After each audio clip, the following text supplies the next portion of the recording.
Raising my paddles out of the water, finally able to relax. The sun is shining, boats dot the water in every direction, families laugh from distant shorelines. A true example of a hot Vermont summer day. The ride was nice, not too choppy, not too windy. The perfect day to drop some bait. I set up my reel and cast it out, waiting to see what might come my way. And in no time, the race was on. Line screaming from the reel. It felt like whatever was on the other end had no intention of coming quietly. Thrashing about trying to not get thrown overboard, I held my ground, alternating between giving line and taking it back. The battle seemed nowhere close to ending. That is, until the line snapped. There was no fight, no tension, nothing. Just silence. And the feeling of almost catching it. Almost coming away with a lake legend. I reel in the line to survey the damage, and to my surprise, there was no hook or bobber. The whole line was picked clean. Fumbling through my tackle box, I reset the line and sent it out again, eagle-eyeing the bobber as it landed.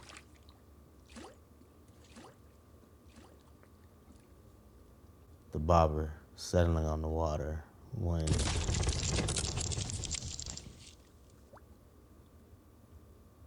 this time, it was unmistakable. That was deliberate. I quickly began gathering things to head to shore when something in the water starts to move. So turn on the lights, get comfortable, and settle in to hear the story of what lies beneath still waters. Welcome to the Book of Lore.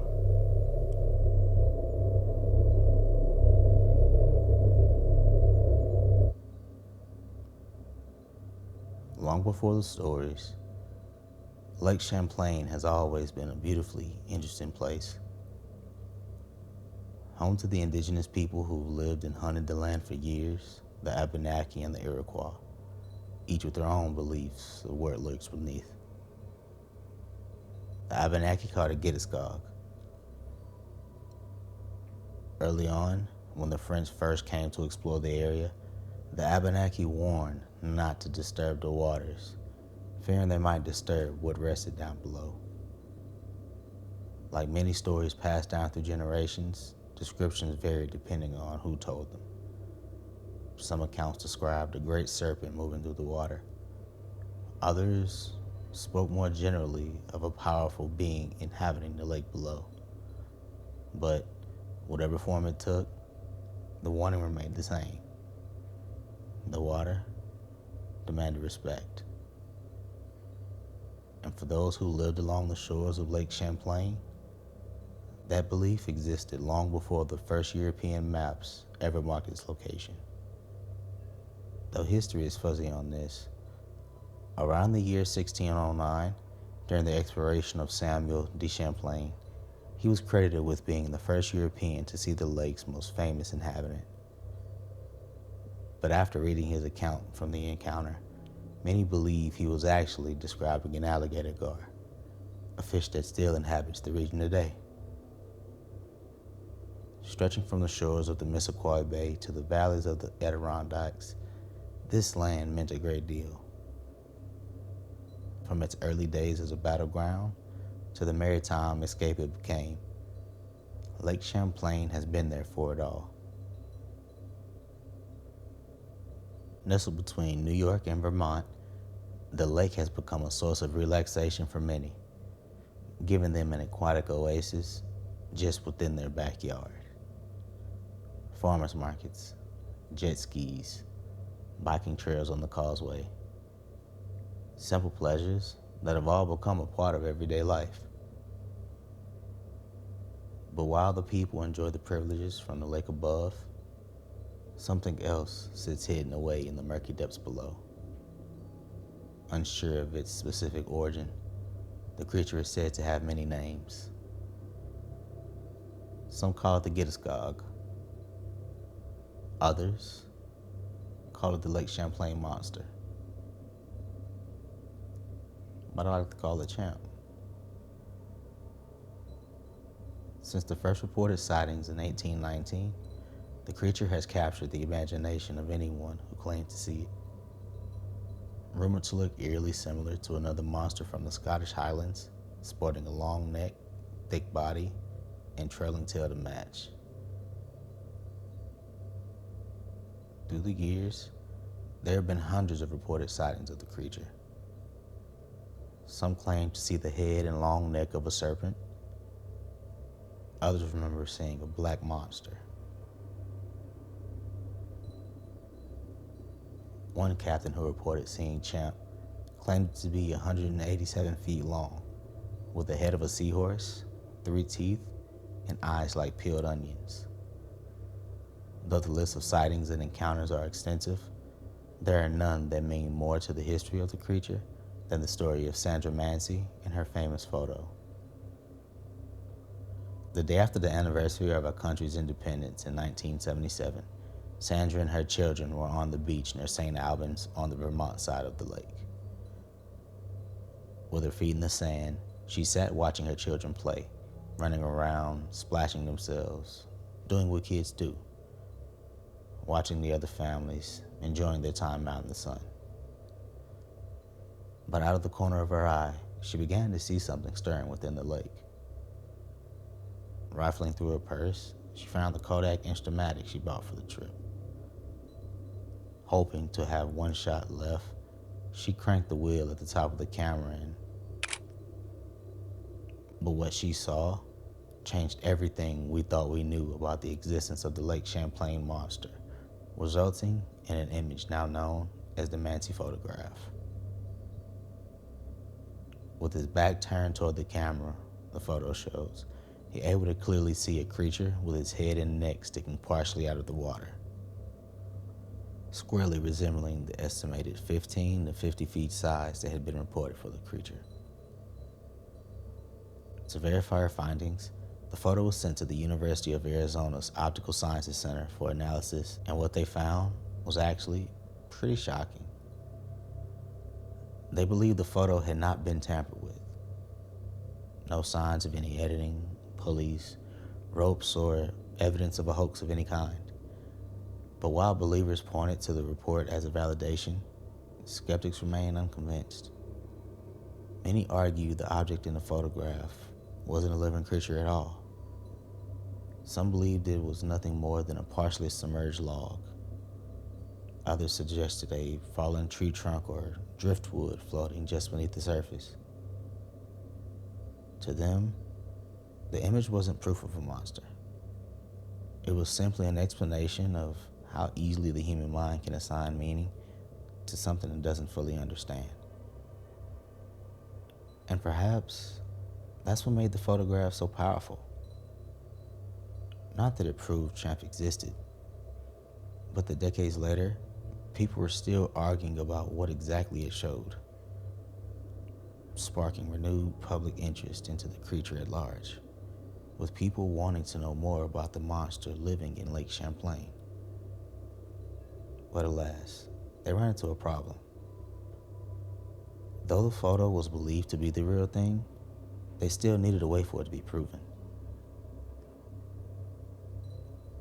Sandra looked high and low, ultimately realizing she threw away the negative and forgot where the photo was taken, forcing the need for other corroborating materials to be collected. Eyewitness accounts began skyrocketing of humps, fins, and long necks breaking the surface, though none were proven. In 1993, a Japanese team searched the entire lake with multiple boats and helicopters, coming back with a sonar report of something extremely, extremely big. Reportedly, discovering a large object about 20 feet long traveling just beneath their feet. And if true, it would certainly be an intriguing discovery. But even then, questions remained. Lake Champlain stretches more than 100 miles from north to south and reaches depths of over 400 feet in some locations. A place so large and complex, it makes identifying objects beneath the surface incredibly difficult. Sonar can reveal that something is there. Determining exactly what that something is, however, becomes another challenge entirely. A large fish, a submerged object, or something yet unexplained. The data alone couldn't provide an answer. 10 years later, a different team came to the lake to run tests, picking up a high-pitched ticking and chirping sound that resembled something similar to a dolphin or a whale. Being many miles away from the ocean, that just couldn't be the case, with some even believing the creature to be a dinosaur from the Jurassic period named a plesiosaur.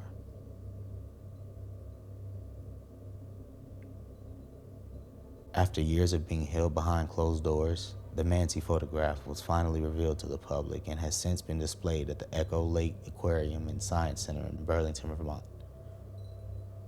Accompanied was a video of manatee recounting her tale, even turning the aquarium's executive director into a believer over time.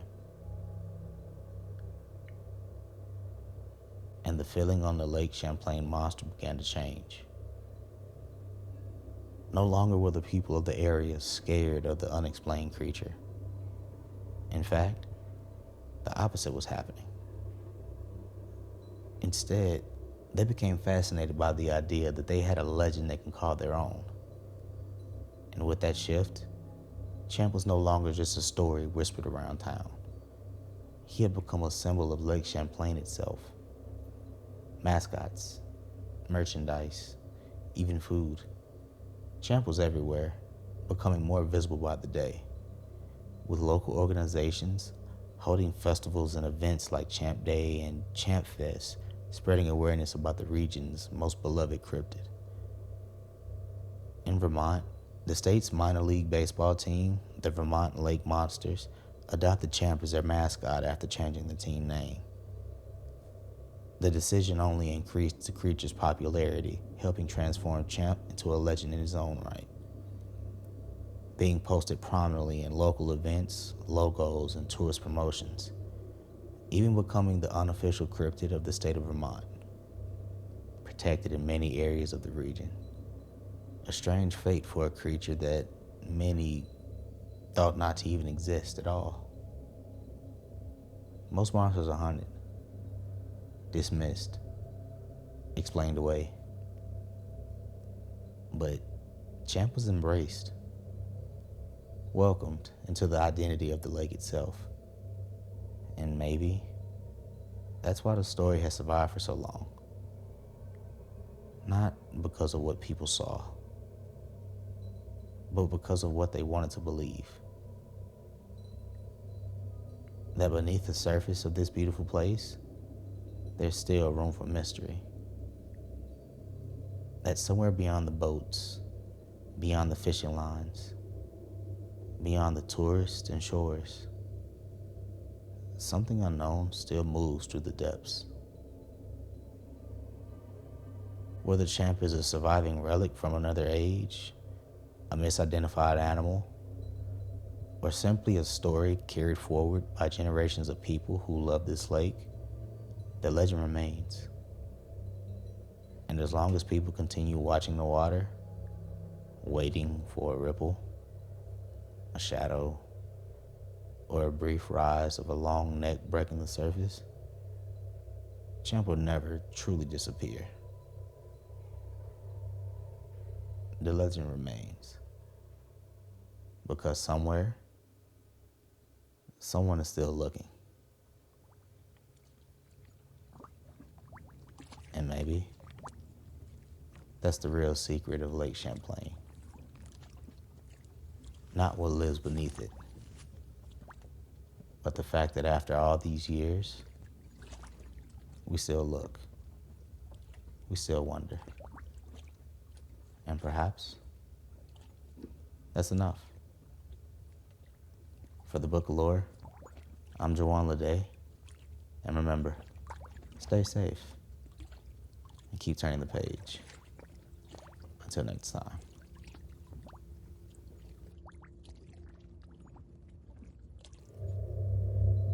Before we close this entry, I'd like to hear from you. Every town has its stories. A haunted road nobody drives after dark, a local legend passed down for generations, an encounter someone swears really happened. If there's a legend from your hometown, a strange experience you've lived through, or a story you'd like to see explored in a future entry of the Book of Lore, send it my way. Some stories refuse to stay buried. Yours might become the subject of a future entry. So until next time, keep turning the pages. New episodes of the Book of Lore release every Tuesday. Please rate, follow, and review. It greatly helps the show. Have any other lovers of lore in your life? Share with your friends, family, and loved ones to help the show become a place for lovers of the spooky, mythical, and creepy to come together.